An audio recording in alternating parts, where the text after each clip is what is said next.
The N700 series Shinkansen trains shortened the travel time from Tokyo to Osaka by 5 minutes.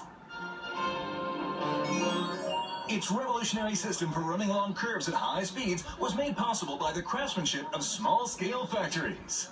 Mystery Y showed us his metal processing techniques achieved through 40 years in the business. It's 52.01 millimeters now.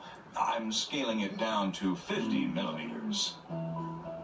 The diameter needs to be scaled down by 2.01 millimeters, but the machine setting can only be made in 0.02 millimeter steps. The exact adjustment of a thickness about 1/10 of a hair is done manually. Wow!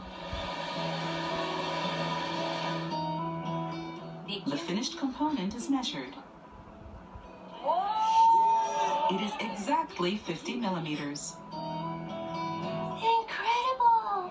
Amazing.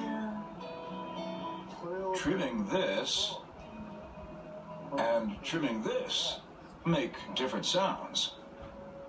Our high-tech society depends on the craftsmanship of small-scale factories. Impressive.